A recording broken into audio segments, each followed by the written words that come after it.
oftalmología, retina y vitrio en el Hospital Dr. Elías Santana, Hospital de Santo Domingo, República Dominicana. Es médico certificado con los 3 exámenes de LICO. Hizo un observership con los asociados de retina de Colorado Denver en Estados Unidos en 2017 y es jefe del departamento de investigación de la especialidad de oftalmología. Doctor Eduardo Sanz, le dejamos a cargo de la ponencia. Muy buenos días.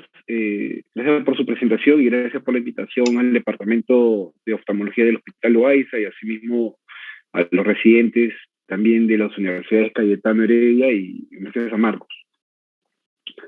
Entonces el tema que les traigo el día de hoy es el siguiente, y para poder entender un poco más todo lo que contiene esta charla, le he separado en estas 6 partes, ¿no?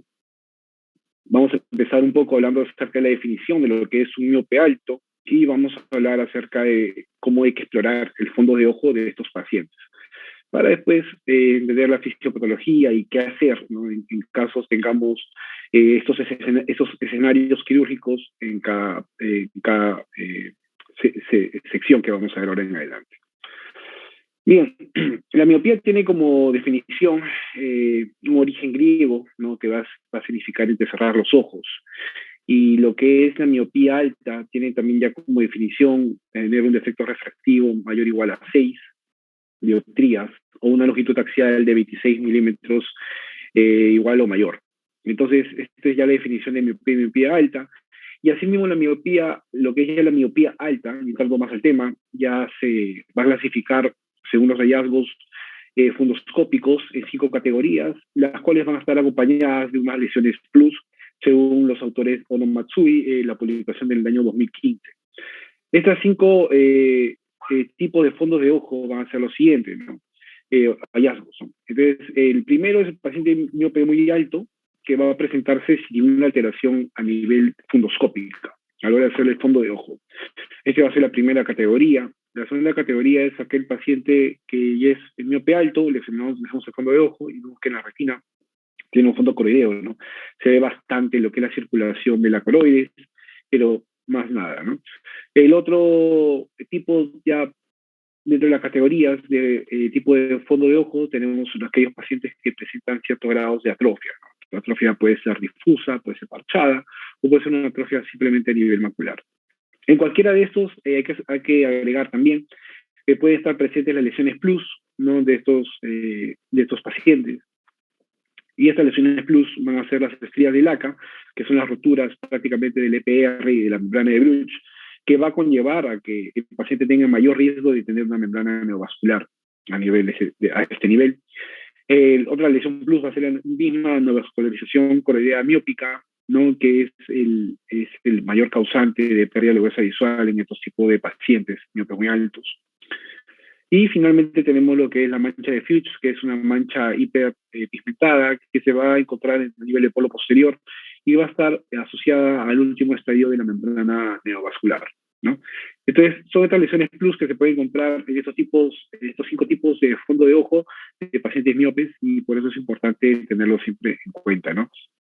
Como por ejemplo en este fondo de ojo, de un ojo derecho, que tiene los medios claros, ¿no? Entonces, este es un fondo de ojo de un paciente miope, nótese bastante característica lo que es la circulación del fondo coroideo, y esta va a estar asociada a una atrofia peripapilar, ¿no? Donde podemos ver no solamente atrofia peripapilar, sino también atrofia de la retina a nivel del polo posterior en parches, ¿no?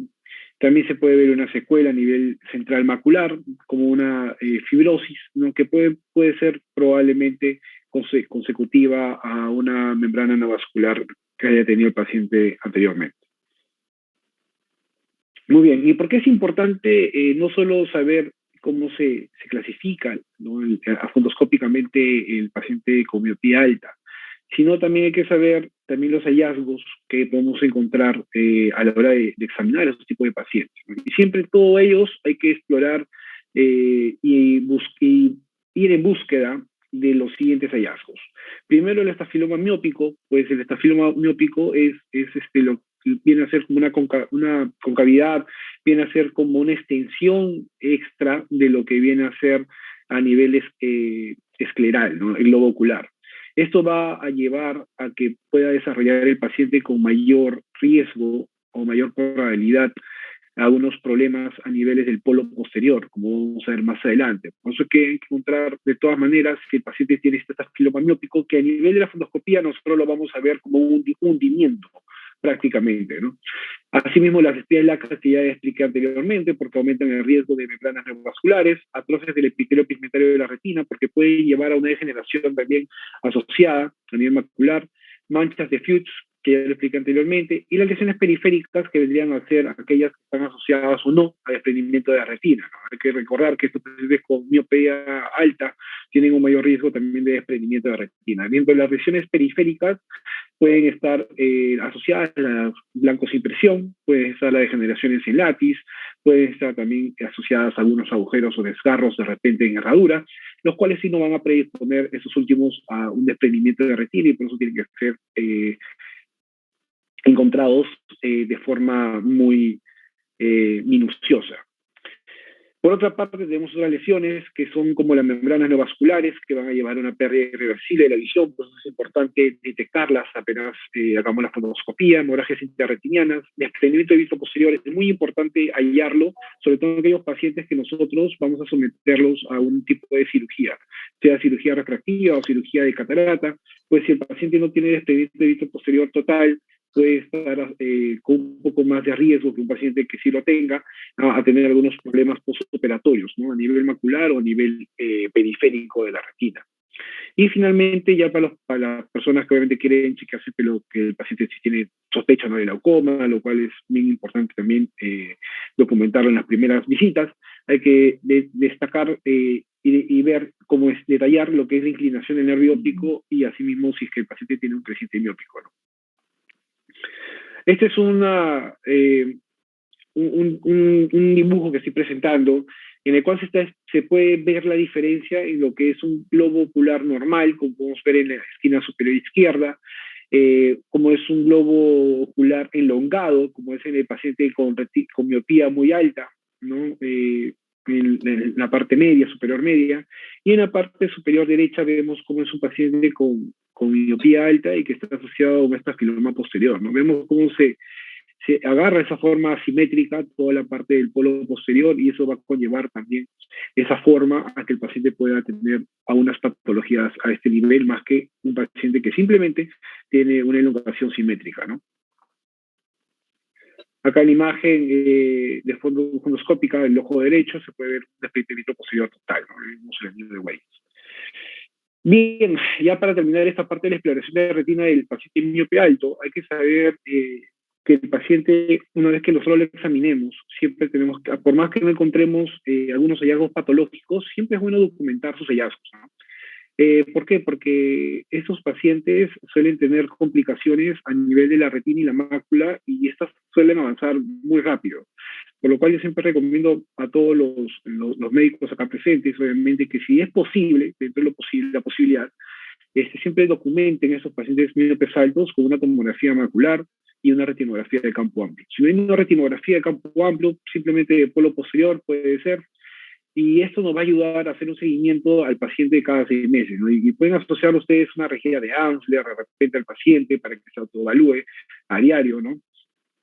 Y si el paciente se va a someter a una cirugía, como dije previamente, lo que es cirugía catarata o una cirugía refractiva, siempre hay que asociarlo también a una ecografía, sobre todo si es que no podemos descartar a la fundoscopía si tiene ya un desprendimiento de vitro posterior total o parcial, ¿no? De repente la catarata no va a permitir examinar bien si es que cómo se encuentra ese vitrio. Entonces, muchas veces es bueno asociarlo a una ecografía para poder salir de esta duda, ¿no? Debido a que el desprendimiento posterior parcial o no desprendimiento posterior puede llevar al desarrollo de algunas complicaciones postoperatorias, ¿no? En cambio, el desprendimiento posterior total ya el paciente más bien lo protege, ¿no? Porque no hay nada que traccione la parte de la retina periférica o la mácula y de esta manera el paciente pues, puede operarse y podemos simplemente estar más tranquilos en el postoperatorio. Y en caso sospechemos de una membrana neovascular, podemos asociarlas también lo que es algunos exámenes, como es la angiografía o ya en la actualidad la angio-CT, que es no invasiva en comparación de la angiografía, y de esta manera descartamos, así se acierta, ya si el paciente tiene una membrana neovascular. Muy bien, ahora sí, pasando a la primera patología de miopes altos de forma quirúrgica, tenemos a la maculopatía traccional miópica. La maculopatía traccional miópica es frecuente encontrarla asociada a un metafibroma posterior, sea este simétrico o asimétrico. También puede estar, hay que entender que está dentro de su fisiopatología, cómo se va a desarrollar esta misma, ¿no? Factores desencadenantes, como va a ser la tracción de vitro macular, la tracción vitromacular, la presencia o no de membrana epirretiniana, y asimismo la rigidez de membrana limitante, de la membrana limitante interna y los vasos retinianos, ¿no? Todos estos factores van a llevar a que el paciente pueda desarrollar lo que es el síndrome de tracción vitromacular, ¿no? Todo lo que es la maculopatía traccional miópica. Y asimismo, estas patologías se puede asociar incluso o complicar con el desarrollo de agujeros maculares o desprendimientos de retina. Ves aquí en la imagen que estoy presentando en la esquina inferior derecha, ¿no? Cómo se presenta este paciente con lo que es la maculopatía traccional miópica.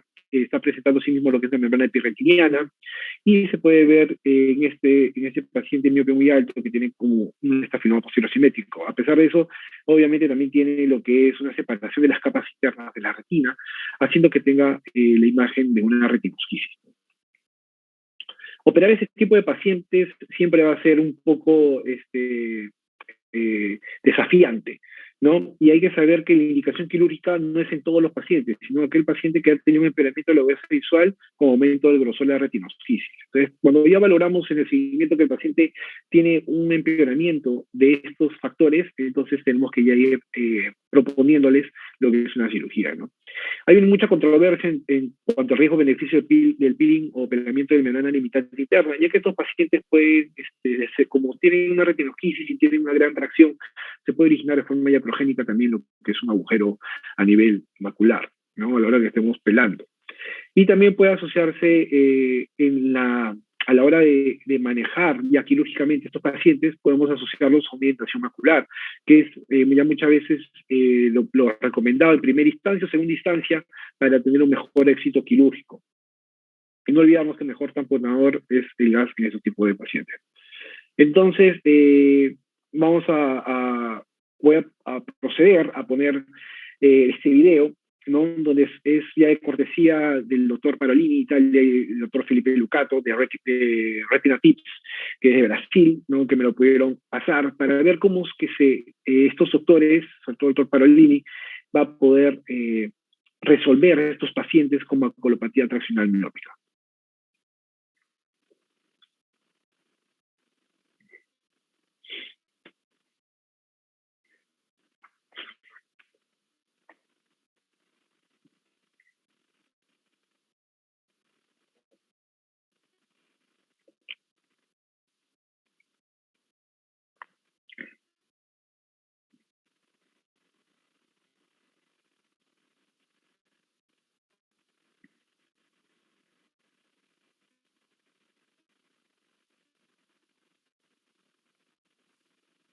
Doctor Eduardo, una consulta. ¿Su video tiene audio? Porque no lo estamos oyendo. ¿Aló? Hola. ¿Se escucha el audio? No, doctor. Solamente vemos la transmisión del video. Ah, ya. Entonces yo voy a ir explicando lo que se está haciendo. No se preocupe. Ya, por favor, gracias. Ok.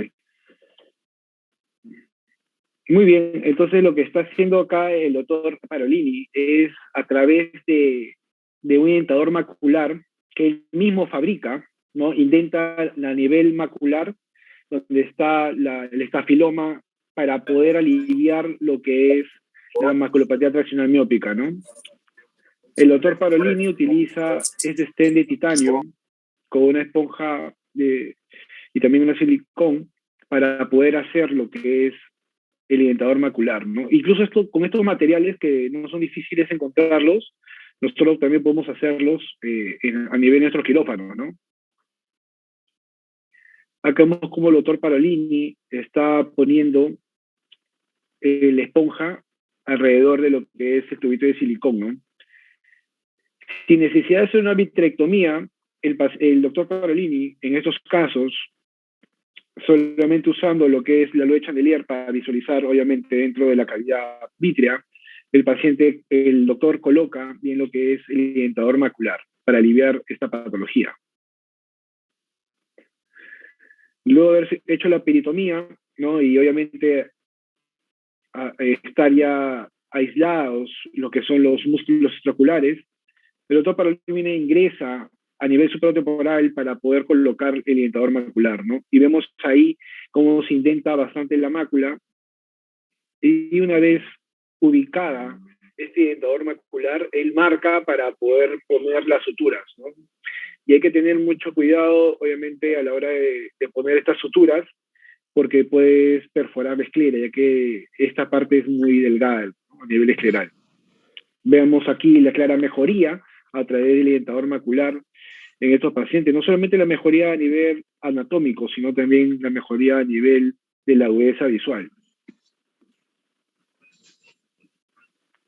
Incluso con este cerclaje, bueno, lo que es macular, no altera la anatomía o la forma del ojo, como podemos ver en estas imágenes, ¿no? Ves incluso cómo se ve un mes posoperado del paciente y comparándoselo con 4 años después de la cirugía, cómo se ve estable en lo que es el dentador macular, ¿no?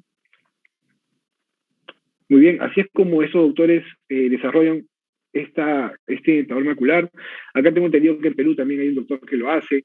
Yo no he tenido todavía la oportunidad de tener estos pacientes para poder ofrecerles esto, pero ya vamos a pasar a las siguientes patologías donde sí ya he tenido grandemente las oportunidades y un buen amplia casuística, y ahí le voy a explicar unos tips míos. Bien, pasando a la siguiente patología asociada a miopía alta, también tenemos el síndrome de tracción vitromacular y membrana epirretiniana. ¿Qué es lo que sucede en esos tipos de pacientes? Los pacientes miopes altos suelen tener un expediente vitro posterior más temprano que un paciente que no es miope alto, ¿ya? Y lo que va a suceder es que esta liquefacción del vitrio va a conllevar como dentro de los factores decisivos para que se pueda desprender lo que es el vitrio, ¿no? A la hora de liquefactarse, va a jalar de cierta manera este deloides posterior, y todo esto va a conllevar a una tracción que puede ser a nivel periférico o a nivel macular. Hay que diferenciar el síndrome de tracción vitromacular de la herencia vitromacular. El síndrome de tracción vitromacular, como su mismo nombre lo dice, está traccionando la superficie de la retina y puede conllevar alteraciones también de las capas internas de la retina y no solo su superficie. En cambio, la herencia vitromacular no altera para nada la superficie ni las capas internas de la retina. Hay una clásica controversia en esta patología, si hacemos un pelamiento de membrana limitante o no, ¿no? Debido a que ya tenemos dos patologías juntas que tenemos que solucionar. Y asimismo, el manejo es difícil cuando está asociado a esta filoma posterior. Y es difícil porque obviamente hay mayor enlocación del globo ocular a nuestra filoma posterior. Obviamente las pinzas que tenemos a veces no llegan bien a estas partes, ¿no? Ya que está sacando un trocar para poder llegar hasta la parte posterior. Siempre recomiendo el uso de transindolona, yo lo uso en todos mis pacientes, así sean monomiopes, cual sea la cirugía, me permite visualizar mejor siempre lo que es el vitro y obviamente el posterior. Entonces, voy a presentarles este caso, un paciente miope alto con síndrome de tracción vitromacular de membrana epirretiniana. Yo lo que suelo poner en todos mis pacientes miopes altos, ¿no? Siempre es la anestesia subteno, ¿no? Porque obviamente no me ahorro todas las complicaciones que puedan haber con la anestesia retrovulvar, ¿no? Entre ellas perforación del globo ocular, lo que es incluso si tuviera esta filoma posterior, ¿no? Entre otras más. Empiezo con una vitrectomía a nivel central, ¿no? En esos tipos de pacientes siempre uso la transindolona, y más aún en cuando hay síndrome de tracción vitromacular. Y lo que estoy haciendo aquí es relajar un poco la diabetes y el vitro posterior que está a nivel central, a nivel del polo posterior. De esta manera voy a hacer una vitrectomía circunferencial alrededor para relajar o separar la unión de la diabetes posterior y todo el vitrio que puede estar adherida a esta zona, ¿no? Luego que he hecho la vitrectomía circunferencial a nivel del polo posterior, entonces lo confirmo con un soft tip, como podemos ver ahí, la punta de silicón con esta canulita, y en aspiración pasiva, para ver si en verdad ya se encuentra totalmente relajada y no unida, ¿no? Al resto de hialedes posterior y vitrio también. Entonces, ya teniendo esto aislado a nivel del polo posterior, muy delicadamente, obviamente, con ya en chase vitrectomy, procedo a retirar todo lo que es el vitrio y el hialeo posterior hasta donde se permita, ¿no? Siempre con mucho cuidado de no acercarme mucho a la mácula, ¿no? Y el resto se procede a retirar simplemente con el pelamiento de la membrana epirretinana, como vamos a ver más adelante. Entonces, ya finalizada esta parte, continúo haciendo lo que es el afeitado de la base de vitrio, y a mí me gusta mucho teñir la mácula, ¿no? Siempre medio aire, logro una mejor tinción. Yo utilizo, a diferencia de otros cirujanos, siempre el azul brillante, y me gusta pelar la membrana epirretiniana a través de la técnica de tinción negativa. Yo utilizo el azul brillante para teñir, porque sabemos bien que eso tiñe todo lo que es la membrana limitante interna, pero no la membrana epirretiniana. Y por la técnica de tinción negativa, es decir, lo que no se ha teñido, se da a entender que es la membrana epirretiniana. Entonces me voy al lugar del límite y ahí comienzo a hacer el pelamiento de la membrana epirretiniana. Siempre de forma circunferencial, ¿no? De la forma de lo que es la mácula, para evitar tracciones y asimismo evitar también a nivel periférico, como podemos ver ahí, que podamos estar originando lo que es un agujero iatrogénico a nivel de la periferia. Entonces, es una membrana bastante grande. En este caso, procedo a retirar toda la membrana. Y como describí en la diapositiva anterior, es muy controversial el pelamiento limitante interno. Hay quienes sí lo hacen, hay quienes no lo hacen. Yo, en lo personal, cuando tengo estas dos patologías juntas, prefiero no hacer un pelamiento limitante interno, ¿no? Suficiente ya liberar la tracción, suficiente retirar la membrana, ahí nomás me limito, ¿no? Y finalmente ya hago el intercambio líquido-aire. Hay doctores que no dejan gas, yo sí, en lo personal, prefiero dejar SFCI. Y nótese a las 4 semanas el mejoramiento a nivel macular, ¿no? No solamente es anatómico, sino también visual. Bien, ahora pasamos a una de las patologías que ha ido cambiando muchísimo en los últimos años, ¿ya? Y este es el agujero macular miópico. Es muy difícil diagnosticar esos agujeros maculares en un paciente con fondo coroideo o fondo miope, ¿no? Al inicio, sobre todo en estadios 1, 2, 3, porque estos agujeros maculares no se detectan con gran facilidad con lente de 20, sobre todo, ¿no? Entonces no es bueno confiarse, ¿no? Si el paciente ya viene muchas veces mínimamente sintomático, incluso sintomático, hay que examinar estos pacientes miopes altos, incluso con lente de 90 también, para salir de la duda que no tenga un agujero macular. Hay que entender en su fisiopatología que el desarrollo de este agujero macular se debe a las fuerzas tangenciales y anteroposteriores por interfaz vitro-retiniana, y también lo recomendable a la hora de abordarlas es hacer un pelado un poco extenso a nivel de la membrana limitante interna y el retiro de completo de la membrana epirretiniana si estuviera asociada, ¿no? Porque esto puede llevar a una recurrencia o una recidiva de agujero macular.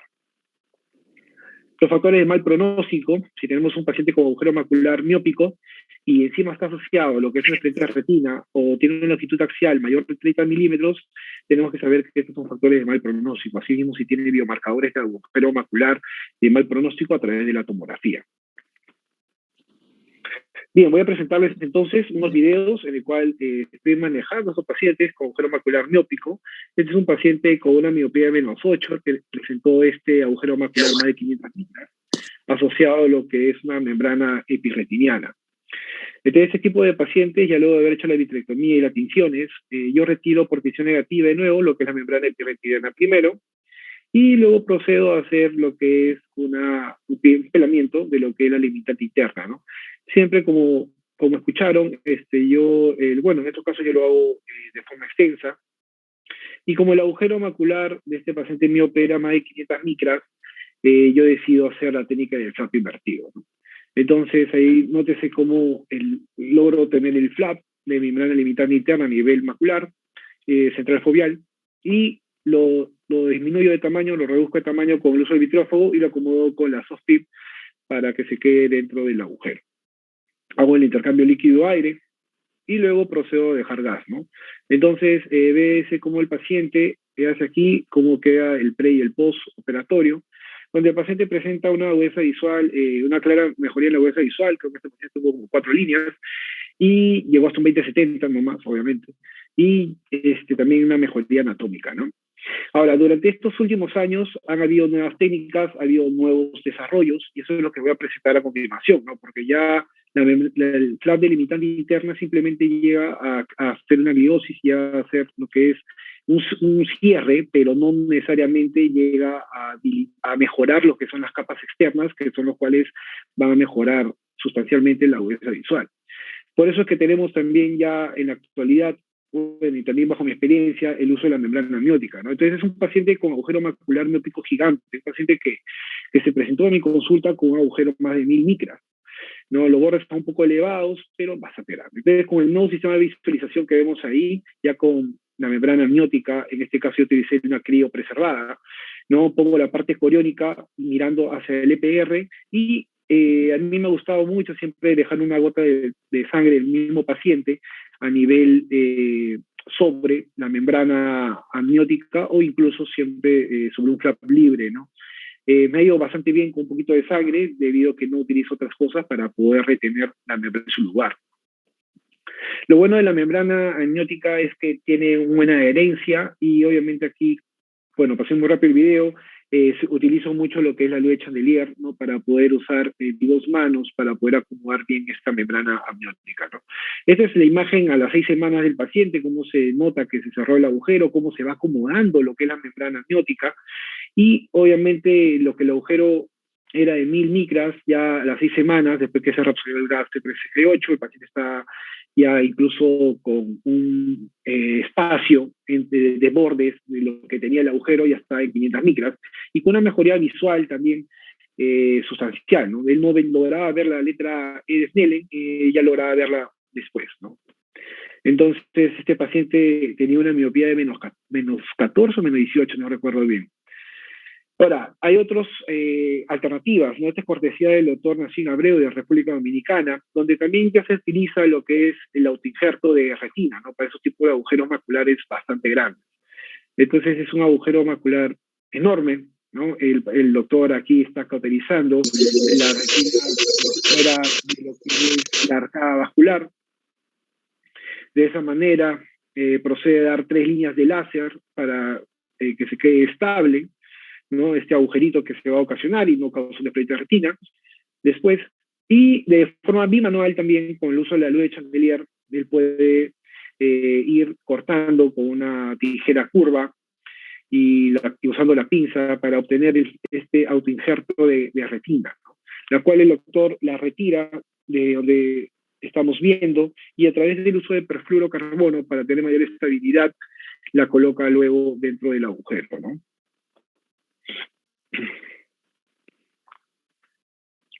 Nótese cómo lo va a colocar ahora en estos momentos. Con la pinza simplemente la sostiene, pero la va acomodando con lo que es el soft tip, ¿no? Hay que tener en claro que el soft tip puede estar, es en aspiración pasiva, ¿no? O sea, sin conectar el soft tip a lo que es una jeringa de uno, sin el émbolo, para poder tener mayor maniobrabilidad. Aunque algunos, como es mi persona, y acá también el doctor Abreu, lo hacemos con el émbolo, ¿no? Para que obviamente no lo aspire, ¿no? Entonces vemos cómo se coloca, vemos que queda bastante estable, ¿no? Se comienza a retirar un poco lo que es el perfluoro y se deja el silicón en estos casos, ¿no? Para que el postoperatorio sea exitoso. Se decide dejar silicón con tamponador y acá se puede ver el preoperatorio y acá el postoperatorio, ¿no? Muy bien, con ambas técnicas se ha demostrado mejoría no solamente anatómica en la actualidad, sino también de mejoría visual, e incluso una mejoría de agudeza visual mucho mayor de lo que ha sido el uso del flap invertido, ¿no? La limitante interna. Y eso es por obvias razones, debido a que la membrana amniótica nos va a servir como andamiaje para que se pueda proliferar de nuevo lo que es la retina neurosensorial que ha estado separada, ¿no? Se vuelva a unir y tenga dónde crecer como un colchón. Y lo que es el parche de autoinjerto de retina, se da a entender que aún presenta este parche también, que es del mismo paciente, obviamente, de su misma retina, también a unos fotorreceptores, como a ese nivel todavía hay fotorreceptores, se puede dar a entender que ayuda de forma más directa a la neurotransmisión y a lo que es la sinapsis en sí. Muy bien, ya pasando a otra parte del contenido, tenemos los desprendimientos de retina por desgarro periférico. Hay que saber que los pacientes con miopía alta siempre van a tener un mayor riesgo, ¿no?, de tener desprendimiento de retina, y más aquellos miopes altos que ya están pseudofágicos, que han pasado una cirugía de catarata. Por eso es importante el preoperatorio y el postoperatorio en estos pacientes. Asimismo, los pacientes con desprendimiento de retina, yo recomiendo que den láser en todas las lesiones del ojo contralateral que aún no se ha desprendido, ¿no? Muchos doctores dicen, no, doctor, pero ese tiene simplemente una degeneración en lápiz y no tiene agujero, ¿no? Porque hay que darle láser, ¿no? Porque se ha encontrado que los pacientes que tienen desprendimiento de retina miopes altos en un ojo tienen 10% de riesgo de tener desprendimiento de retina en otro ojo. Así no tenga lesiones que sean predisponentes directamente a un desprendimiento de retina. Entonces es mejor en ellos tratarlos. Las reglas de Lincoln acá también son válidas para los desprendimientos de retina reumatógenos fáquicos. Muy bien, y hay muchísimos escenarios para poder operar esos tipos de pacientes, ¿no? Pero yo le voy a poner acá 4 tipos de escenarios distintos en los cuales yo manejo estos tipos de pacientes. Ahora, acá viene una cosa muy importante. Yo siempre recomiendo a los pacientes, a los cirujanos y a los pacientes, a todo el mundo, que el cerclaje es nuestro mejor aliado para manejar estos desprendimientos de retina, porque el cerclaje nos va a ayudar no solamente a atrapar aquellos desgarros o agujeros que se puedan formar intraoperatoriamente a la hora de sacar el ley posterior, sino que también nos va a dar como que una fortaleza o nos va a disminuir el riesgo de desprendimientos de retina, incluso si hacen estos en unos pacientes PDR. ¿No? Yo siempre recomiendo el cerclaje escleral, como vamos a ver en estos casos, y muy pocos casos, con excepción, no lo puedo poner, como por ejemplo en el segundo caso que estoy poniendo acá, porque estaba paciente asociado a una blefarophimosis, ¿no? Entonces empecemos con el primer caso. Es un paciente con desprendimiento de retina reumatógeno inferotemporal, pero la mácula todavía está aplicada. Entonces yo, como siempre, en estos pacientes, siempre deseo y recomiendo poner lo que es la anestesia sostén, ¿no? Después yo lo paso a reforzar, obviamente un poco más. Y el cerclaje que yo pongo es circunferencial, ¿no? 360 grados, todo el globo ocular. Y el empalme lo suelo poner en el lugar donde yo quiero la mayor orientación, ¿no? Acá estoy poniendo una luz de chandelier también, para poder visualizar, no usar el indirecto para poder, obviamente, hallar lo que son los desgarros, ¿no? O ubicar los desgarros donde va a crioterapia. Ahí se está viendo un desgarro, aquí otro más. Entonces, una vez hallados los desgarros, yo procedo a poner crioterapia, ¿no?, sobre los desgarros, ¿no?, por debajo de los desgarros, diré. Y de esa forma ya creo lo que es el cierre mismo del desgarro, para que no sea viendo desprendimiento de retina. Hay varias formas de drenar el líquido subretiniano de forma externa. Yo lo hago de esta manera, ¿no? Y ahí comienzo a presionar y comienza a salir el líquido subretiniano, ¿no? No hay que olvidarnos que el uso de la crioterapia es algo ya usado muchísimos años, pero hay que tener muchísimo cuidado de no dar muchos disparos, no abusar de esta, debido a que podemos ocasionar una vitreitis postoperatoria. Entonces, este paciente se le da 3 disparos, y luego de esto procedo a ajustar el cerclaje. En estos pacientes yo siempre lo pongo el cerclaje lo más posterior posible. Y si veo que la fundoscopía, veo que el cerclaje no está agarrando bien los desgarros, entonces simplemente lo procedo a moverlo, ¿no? Ahí vemos cómo lo estoy ajustando bastante y ya puse las suturas en los 4 cuadrantes. Nótese la buena indentación que está originando el cerclaje. Pongo un punto, obviamente, a la hora de sacar la luz de chandelier, y de esta manera procedo a cerrar todo, ¿no? Así es como manejo los desprendimientos de retina fáquicos y sin afectación macular, ¿no? Por otra parte, tenemos este paciente con desprendimiento de retina reumatógeno, la mácula sí la tenía desprendida, paciente pseudofáquico, lo habían operado de catarata. Acá sí me hubiera gustado poner un cerclaje de todas maneras, porque obviamente tenía toda la indicación el paciente, pero la blefarofimosis no me hubiera permitido a mí poner el cerclaje. Entonces decidí hacerle la vitrectomía. Nótese el fondo de ojo bastante miópico. Este paciente tiene una miopía de menos 18, si es que no me equivoco. Y nótese lo que les comentaba, ¿no? La ley posterior es muy difícil despegarle la periferia en estos pacientes, por lo cual siempre este es uno de los motivos por lo cual yo recomiendo el cerclaje escleral. Siempre utilizo yo lo que es la triancinolona para mis vitrectomías, y de esa manera no solo retiro todo el vitrio, sino la ley posterior, y retiro también a la hora de hacer el afeitado de la base del vitrio, retiro todo ese vitrio que puede estar adherido a nivel de los desgarros y los agujeros. Ahora, es muy difícil a veces retirar todo este vitrio, ¿no? Porque mientras más jalamos, podemos originar más desgarros o agujeros en la periferia. Entonces, lo que yo hago en estos casos es hacer como islas, ¿no? Si es que no puedo retirar ese vitrio periférico en el afeitado, hacer como islas de vitrio, pero dejarlas desunidas hasta su periferia, ¿no? Que se quede simplemente la hilera posterior que pueda quedar aislada, ¿no? En un solo lugar, para que no esté adherida a ninguna otra parte y no pueda jalonearse después y ocasionar PBR, proliferación vitorretiniana y después un redesprendimiento, ¿no? Entonces, en este paciente, después de todo esto, ya haber puesto perfluoro, hago el intercambio líquido-aire, ¿no?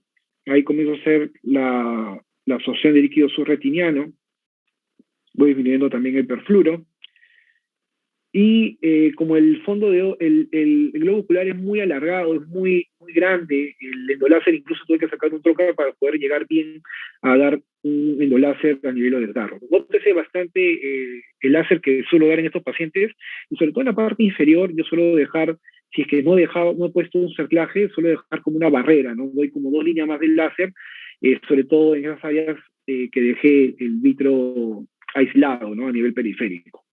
Y así finalmente dejé el silicón de 5000 y fue bastante bien en este paciente de la cirugía, ¿no? Por otra parte, tenemos este paciente con desprendimiento de retina también reumatógeno, parcial, la mácula estaba despegada, pero sí presentaba lo que es catarata, ¿no? Entonces, en estos tipos de pacientes, pongo obviamente siempre mi cerclaje, ¿no? El cerclaje es mi arma secreta prácticamente, disminuyo las tasas de reintervenciones, de redesprendimientos bastante, solo poner un cerclaje. Hago mi cirugía de catarata, ¿no? Y como este era un sistema de visualización que teníamos previamente un poco antiguo, yo en estos casos antes solía poner el lente intraocular después de terminar la cirugía, ¿no? Yo en estos casos, ahora en la actualidad ya no es así, yo pongo el lente intraocular inmediatamente después la saco. De ahí suelo poner mucho lo que es también la infusión superior, ¿no? De esta manera no corro los riesgos de que se me pueda estar quedando después debajo de la retina, en caso sea un desprendimiento de retina muy buloso, como podemos ver aquí. Uso la transinolona, ¿no? Y ahí comienzo a hacer la vitrectomía, ¿no? Vitrectomía tanto central, también periférica. Nótese de nuevo aquí la hialidez posterior bastante adherida a la parte periférica. Esto es clásico de los pacientes miopes muy altos, por lo cual si ustedes no pueden retirar toda la hialidez posterior, hacer un DP completo y obviamente retirar todo, hacer un buen chase, muy afectado de la periferia, yo recomiendo que simplemente aíslen bien la hialidez posterior que pueda estar ahí, ¿no?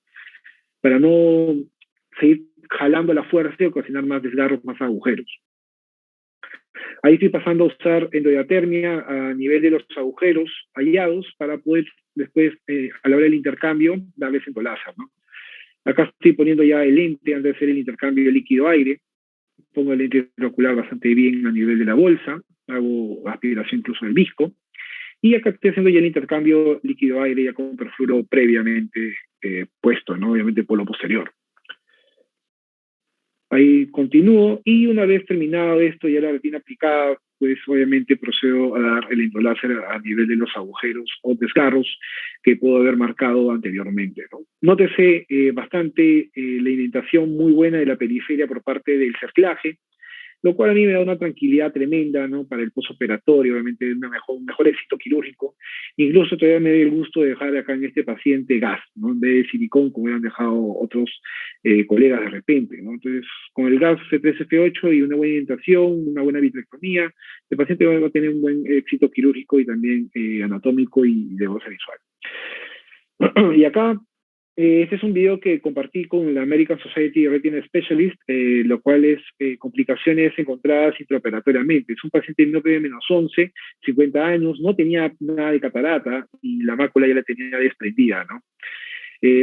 Pero ¿cuál fue el hallazgo aquí interesante? Que encontré un Starfold, ¿no? Que es un pliegue a nivel paramacular de inicios de proliferación vitorretiniana, ¿no? Entonces este paciente, como es fáquico, no tenía catarata, y tenía desprendimiento de retina, pues simplemente decidí ponerle un cerclaje escleral y obviamente es una vitrectomía, ¿no? Un paciente fáquico.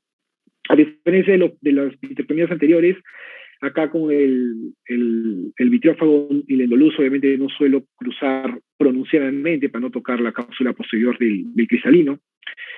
Y nótese aquí la presencia del Starfold, ¿no? Entonces, al no desaparecer ni con perfluoro ni con la retinotomía que estoy haciendo para aspirar el líquido retiniano, decido en este paciente hacer lo que es la técnica de pelamiento extensivo o extenso de membrana limitante interna, ¿no? Para poder aliviar esa fracción o eso que está ocasionando el Starfold.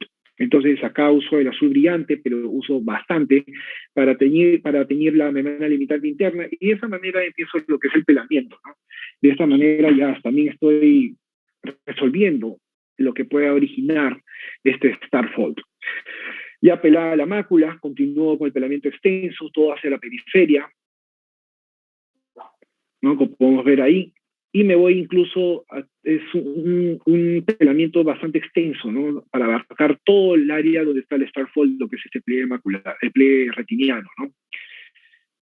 Retiniano. Entonces vemos cómo sigo pelando hasta donde se permita, ¿no? Para poder evitar una tracción a nivel del postoperatorio o un desarrollo completo de la pronunciamiento retiniana, ¿no?